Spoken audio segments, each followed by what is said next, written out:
Welcome to Everyday English with Annie. Today we are tackling this massive question for our English listening practice. Does fame actually make life better?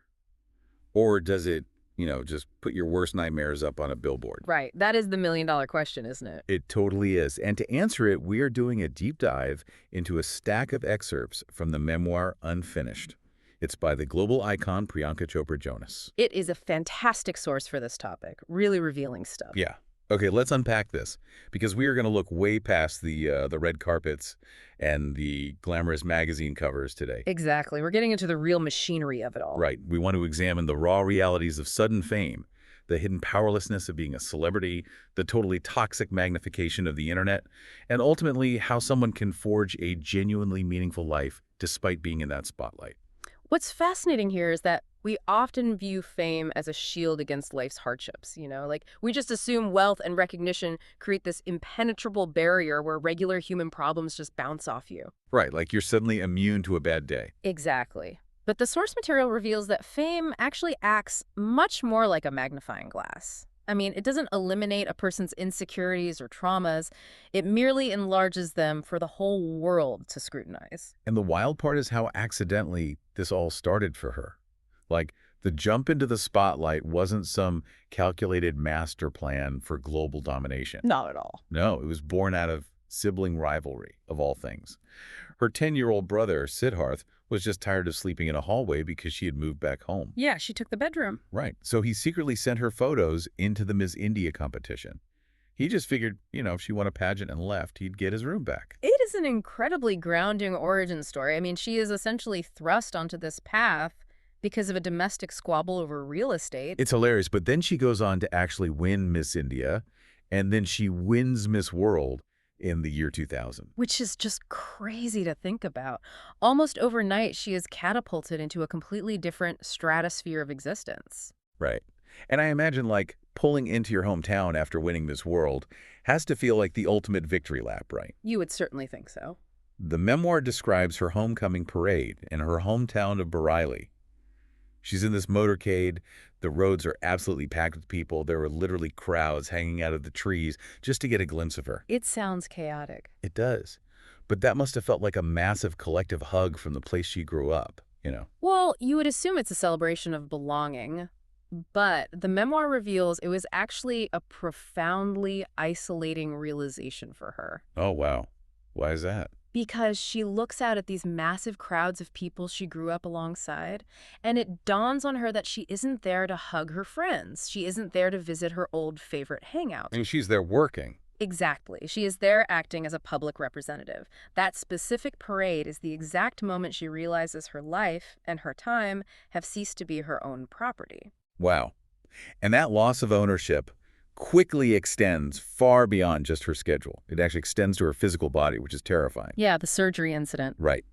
Not long after winning, she undergoes what is supposed to be a totally routine surgery to remove a nasal polyp. Oh. But the surgeon makes a terrible mistake, and the bridge of her nose collapses. Which is just a medical nightmare. It is. She wakes up, looks in the mirror, and a literal stranger is looking back at her. And the fallout from that is instantaneous and just brutal. Industry-wise, you mean? Yeah. She is immediately fired from 2 major film roles, like her very first acting jobs, and the media universally brands her with this awful nickname, Plastic Chopra.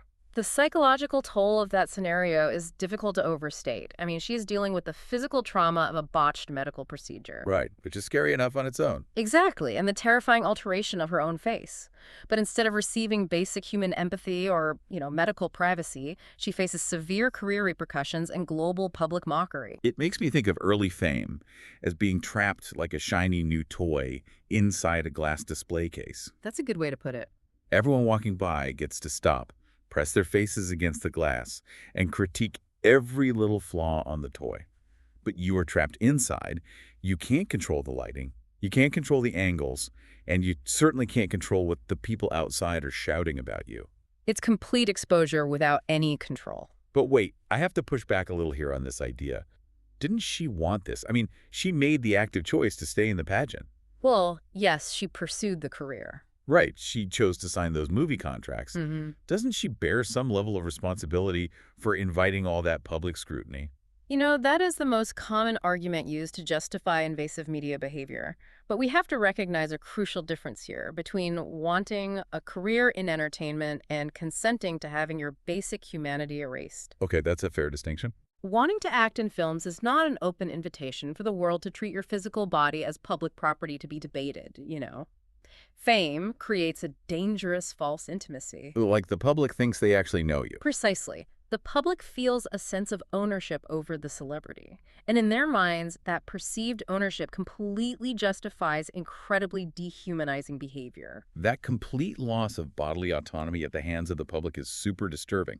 But the wild part is, the exact same dynamic is replicated by her own employers when she enters the Bollywood film industry. Oh, absolutely. The power dynamics there were intense. She is churning out 4 films a year, working these brutal 15 to 18-hour days, and yet she possesses absolutely zero actual power. The culture of the industry at that time operated as a deeply entrenched boys' club. Yeah, the patriarchy she describes navigating is entirely systemic. She was basically at the mercy of male producers and lead actors who wielded their influence without any checks or balances. She details this one infuriating scenario. She would arrive on set at 9:00 a.m. in full hair and makeup, completely prepared to work. And her co-star? Her male co-star wouldn't even bother showing up until 4:30 in the afternoon. Unbelievable. The entire crew would just sit there waiting, and it was entirely normalized. And to make matters worse, she was offered less than 10% of that same male co-star's salary for a blockbuster movie. Less than 10%. That is staggering. It is. She was even replaced in a film she had already signed a contract for, simply because the lead actor decided he wanted his current girlfriend to play her role instead. Just a complete disregard for her as a professional. And we see that massive imbalance of power weaponized against her physical appearance once again behind closed doors, right? Oh, the director meeting. Yes. She walks into an early meeting with a very famous director and producer, and he literally commands her to stand up and twirl around for him. Which is just so demeaning. Totally. And after inspecting her, he explicitly tells her that if she wants to succeed in the business, she needs to get a boob job, surgically fix her jaw, and add a butt cushion. It's so blatant. But the most shocking part isn't even the director's demand. It's that her own manager at the time nodded along and agreed with him. Right. And if we connect this to the bigger picture, it highlights a stark reality about the nature of celebrity. What's that? Fame does not insulate you from systemic societal issues. It doesn't magically protect you from patriarchy, nepotism, or sexism. In fact, fame often forces you to actively participate in those toxic systems just to survive in the industry. You just have to play by their rules if you want to keep your place on the board. Exactly. And we see the weight of playing by those rules manifest in what she calls her biggest career regret. To cement her status as an A-list star in India, she took on major brand endorsements. Right, which is pretty standard for big stars. It is. But in the Asian market, one of the most lucrative endorsements is for skin-lightening fairness creams. Ah, yes, a highly controversial topic. Very. It's this multi-billion-dollar industry built entirely on equating light skin with beauty, success, and desirability, while framing dark skin as a flaw that needs to be corrected. It's incredibly damaging messaging. She writes in the memoir about how profoundly she regrets participating in that marketing. She realized later how deeply that messaging harmed generations of young people. It is a really vital admission on her part because it exposes how the machinery of fame actually operates. How do you mean? Well, the industry pushes a young, aspiring actor to compromise their own core values for the sake of career advancement. And they do this long before that actor has the maturity, the financial stability, or the industry leverage to safely push back and say no. Yeah, that makes a lot of sense. Mm-hmm. I want you, the listener, to pause and just imagine that environment for a second. It's a lot to handle. Imagine achieving your absolute dream job, the career you have sacrificed everything for, only to realize the entire infrastructure of that job is designed to constantly remind you that you are replaceable, physically inadequate, Yeah. and inherently less valuable than the men in the room. Living in that state of constant friction is just a recipe for severe burnout and deep-seated insecurity. Oh, absolutely. When a system continuously reminds you that you're just a replaceable commodity, seeking a totally blank slate in a new environment becomes a logical survival strategy. Right, you just went out. Which perfectly explains her fascinating decision to pivot her career to the United States. I mean, she was at the absolute top of the game in India, and she essentially chooses to start over at the very bottom. Yeah, she moves to America to launch a crossover music career with Desi Hits and the legendary music producer Jimmy Iovine. That had to be a massive culture shock. Huge. Going from an A-list superstar who gets mobbed in the streets to a complete unknown is jarring. She had to swallow her pride and literally beg U.S. magazines just to take a meeting with her. Wow. There is this deeply awkward scene in the book where she is at a Rock Nation Grammy brunch. She's surrounded by massive American stars, and she is just standing by herself on the other side of the room. He's just totally ignored. Yeah, her manager basically has to force her to walk over and introduce herself to people. She had to strip away her ego completely to rebuild her career. But the challenges in America quickly morphed from industry obscurity to facing a new, hyper-accelerated, deeply toxic form of public scrutiny. Right. She debuts her first English-language single, In My City, and it gets chosen as the theme song for the NFL's Thursday Night Football broadcast. Which, on paper, should be a massive, career-defining celebration. Exactly. Instead, the broadcast triggers this absolute avalanche of vile, racist hate mail and tweets. It was incredibly intense. It was. People were calling her a brown terrorist and demanding she go back to the Middle East. Hey, And, it is important to note here that we're simply reporting the events exactly as she documented them in the memoir, but the sheer volume and ferocity of the digital hatred was staggering. the NFL backlash really highlights a massive shift in how she was forced to experience her own fame. What do you mean by a shift? Well, early in her Bollywood career, the exclusion and sexism she faced happened behind closed doors, right? In studio offices. It was a localized toxicity. Right, it was industry insiders. But this new experience in the U.S., it was a public, global, digital assault. And that constant barrage completely mutated her relationship with the internet. She was actually one of the first Indian actors to embrace Twitter, doing these interactive sessions, having genuine fun connecting directly with fans. But that didn't last. No, social media slowly warped from a tool of connection into a daily source of fear. Every single image or action was aggressively policed by the public. And the controversies often bordered on the absurd, frankly, but they remained deeply damaging to her mental health. Oh, like the armpit thing. Yes. There was the notorious armpit gate. The magazine Maxim India was accused of photoshopping her armpit on their cover to look unrealistically smooth. And people lost their minds over it. The internet lost its collective mind, and they directed all that vitriol right at her. Then there was the time she was relentlessly shamed online simply for wearing a dress that showed her legs during a meeting with the Indian Prime Minister Narendra Modi in Berlin. It is exhausting. We're trying to keep track of the manufactured outrage. Yeah. I mean, who has the energy for that? Exactly. And this raises an important question. How does a human brain process the hatred, judgment, and hyperanalysis of thousands of strangers all at once? It probably doesn't process it well. The human nervous system simply isn't wired to handle that volume of perceived threat. Fame in the digital age means you are no longer just a person going about your day. What are you then? You become a blank canvas for the entire world to project their insecurities, their political prejudices, and unchecked anger onto. It's as though the moment you hit a certain follower count, you're just not legally allowed to be human anymore. It certainly seems that way. But despite all this immense friction, she continues to push forward and finally breaks through in Hollywood. She lands the lead role in the ABC network drama Quantico, playing FBI recruit Alex Parrish. Which is a huge deal. It's a historic casting achievement. She becomes the very first South Asian actor to ever lead an American network drama series. But with that historic first comes an unbelievable, crushing amount of pressure to perform. She fully internalized the weight of an entire demographic. She firmly believed that if the show failed, it wouldn't just be marked as a personal failure for her. Right. She thought it would affect everyone else. She felt it would actively set back the chances for all other South Asian actors trying to make it in Hollywood. So externally, looking at her career trajectory, she has reached the absolute pinnacle of global success. But here's where it gets really interesting. She has her face looking down from massive billboards on Sunset Boulevard. She is the anchor of a global hit television show. She has the money, the recognition. All of it. The glamorous wardrobe, everything.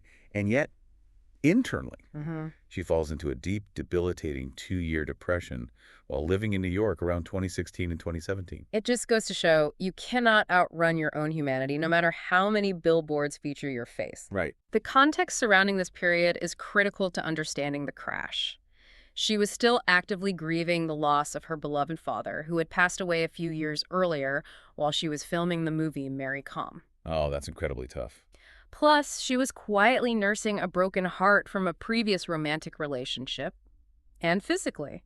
Her body was completely depleted from over a decade of working relentless 15 to 18-hour days without a meaningful break. She describes moving through her days in New York like an actual zombie. She gained weight, she isolated herself from her peers, and she just stopped going out with friends entirely. Her world just shrank. It really did. Her routine shrank down to going to the Quantico set, coming back to her empty apartment, and watching television alone, feeling entirely numb to the world outside. What she's describing there is a classic trauma response. Really? Just the numbness? Yes.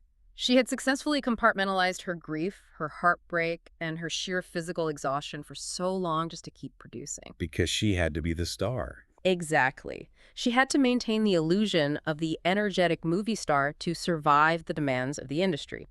And eventually, her central nervous system simply shut down to force her to rest. The way she compartmentalized her pain actually reminds me of this really vivid detail from her childhood that she mentions early in the book. Oh, the boarding school story. Yeah.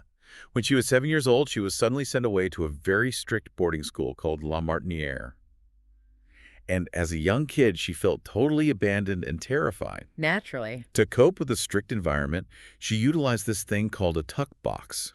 It was a little wooden storage box where she secretly hid all her favorite comfort snacks from home, like Uncle Chips and Maggie Needles. A little piece of home. Right.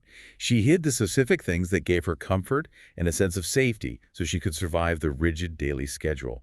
And I feel like she unconsciously replicated that exact mechanism with her grief as an adult. That makes total sense. She shoved all that pain, heartbreak, and exhaustion into an emotional tuck box, locked it tightly away so she could just keep working her 18-hour days, until the box simply couldn't contain the pressure anymore, and it shattered. That is a brilliant psychological connection to make. She utilized a childhood survival mechanism to navigate the profound trauma of her adult life. But it couldn't last forever. No, it works in the short term, but eventually the strategy always fails. You have to open the box, you have to pull out what's inside, examine it, and process the pain, or it will absolutely paralyze you. So the question then becomes, how does she get out of that paralyzing state? How does she actually make fame and, more importantly, her daily life better? Well, the memoir shows that the recovery didn't start with some grand, sweeping gesture. No, it was actually really small. Right. It started with incredibly small anchors. She got a rescue dog named Diana. Which is so sweet. Having a pet literally forced her to step out of her apartment, walk outside, and change her physical routine. But the most significant shift happened in how she began to approach her personal relationships and her career boundaries. Yeah, she fundamentally stopped abandoning her own needs to accommodate others. Exactly. Like when she began dating Nick Jonas, she finally demanded an equal romantic partnership. In her past relationships, she carried so much guilt about her demanding career that she would constantly bend over backward. Trying to make up for her schedule. Right, prioritizing her partner's schedule and needs over her own just to keep the peace.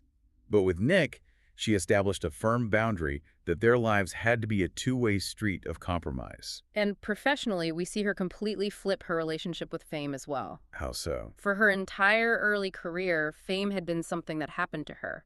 It was a chaotic force that used her image, extracted her labor, and dictated her worth. She makes a conscious decision to stop being the subject of the spotlight and start directing it. Oh, I love that. She leans heavily into philanthropic work, eventually becoming a global goodwill ambassador for UNICEF. Yes, that was a major turning point. There's this incredible moment detailed in the book where she travels to a refugee camp in Bangladesh. She initiates a Facebook Live broadcast right from the camp, and it rapidly generates 10 million viewers. That is immense reach. It is. She realizes in that moment, she says, I can take this intense, sometimes toxic spotlight that follows me everywhere, and I can purposefully shine it on the people who are entirely ignored by the rest of the world. She transforms the magnifying glass of fame into a highly effective tool for advocacy. Fame inherently does not make a person's life better. Right. As we've explored, it strips away your privacy, it invites unprecedented digital vitriol, and it deeply amplifies personal isolation. A public life only becomes better when the individual takes firm control of the platform and uses it for a larger purpose. Whether that is for charity, global awareness, or systemic change. Exactly. She also utilized her platform to enact systemic change directly within her own industry, which I think is so cool. She launched her own production company called Purple Pebble Pictures. Oh, right. The core mission of the company is specifically to back regional cinema in India and to finance first-time filmmakers who lack industry connections. That's amazing. She essentially used her capital to build the exact merit-based table that she was denied access to when she was desperately trying to navigate that nepotistic boys' club of Bollywood in her early 20s. Building that production company is the ultimate form of taking back control. It really is. You don't just survive the toxic system and consider yourself lucky, you know? You levered your hard-won power to architect a fundamentally better, fairer system for the generation of artists coming up behind you. So what does this all mean for you as you're listening to this today? Look, you might not be staring at your own face on a Sunset Boulevard billboard anytime soon. Probably not. And you probably aren't dodging the paparazzi on your way to the grocery store. But the core lessons pulled from these sources about establishing firm emotional boundaries, about refusing to let systemic biases dictate your personal worth. Right, demanding baseline respect. Yes, in both your romantic and professional life. Those principles apply to absolutely everyone, regardless of your tax bracket or follower count. Fame is just an extreme, highly visible pressure cooker. Yeah. The underlying struggles with forming an identity, navigating grief, and buckling under the heavy expectations of others, those are universal human experiences that we all have to unpack. Which brings me to a final thought I want to leave you to mull over today. When she was a young child moving to yet another new school, feeling entirely out of place, her father gave her a piece of advice. What did he say? He told her, be like water. Mm. He meant she should adjust to whatever container she was put in, find a way to fit the mold, and just make it work. It's good advice for a kid. It was. It was advice that helped her survive the strict boarding school, and it helped her survive the transition across multiple continents and cutthroat industries. Being adaptable like water is an incredibly powerful, versatile survival tactic. It is. But I want you to consider this as you go about your week. Did being like water make her a little too adaptable to the toxic demands of fame? Oh, that's a great question. Did she spend too much of her early life contorting her boundaries to fit into tight, uncomfortable containers designed by other people? Whether it was the Bollywood patriarchy, the impossible beauty standards of fairness creams, or the cruel expectations of the internet? Right. And is true happiness and stability only found when you finally stop being the water and decide to build your own cup?